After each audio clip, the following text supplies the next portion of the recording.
La semántica es la rama de la lingüística que estudia el significado de las palabras, de las frases y de las oraciones. Con significado nos referimos a la representación mental que corresponde a una expresión simple. Por ejemplo, el significado de la palabra autobús es la representación o concepto que alguien se hace de esa palabra en la cabeza.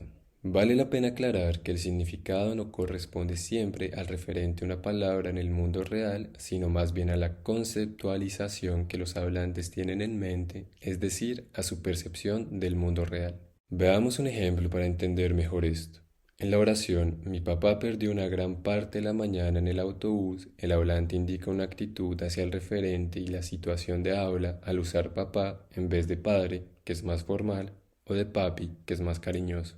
Aunque todos representen la relación familiar del hablante con el referente, el uso de cada palabra tiene un significado distinto. Asimismo, al decir perdió en vez de pasó, le da un matiz negativo al tiempo pasado en el autobús. Por lo tanto, el significado está ligado siempre a la conceptualización del hablante, no solo a la referencia externa. Por último, la semántica tiene dos ramas. Por un lado, la semántica léxica se enfoca en las palabras de manera individual, también llamadas unidades simples, y cómo funcionan las relaciones semánticas entre ellas. Por ejemplo, cuál es la sinonimia entre padre y papi. Por otro lado, el objeto de estudio de la semántica composicional son las expresiones complejas como frases u oraciones y cómo se relacionan las unidades léxicas en ellas para crear significado. Por ejemplo, en esta rama se estudia cómo funciona el significado de locuciones como sin embargo o a lo mejor.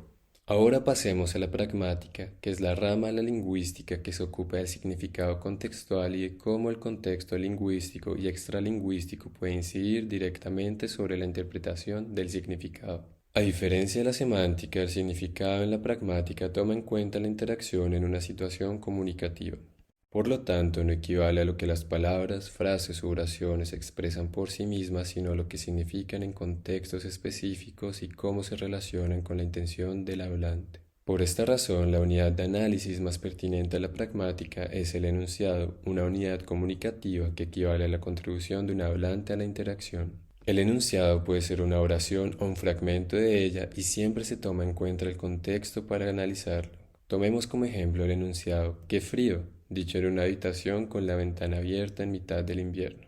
Su significado semántico refiere a una información de la temperatura, pero el significado pragmático puede significar una petición para cerrar la ventana. Si cambiamos el contexto a una playa, el significado pragmático de ese enunciado sería completamente distinto, puesto que expresaría la ironía del hablante. Para saber más, puedes consultar estas fuentes y términos relacionados.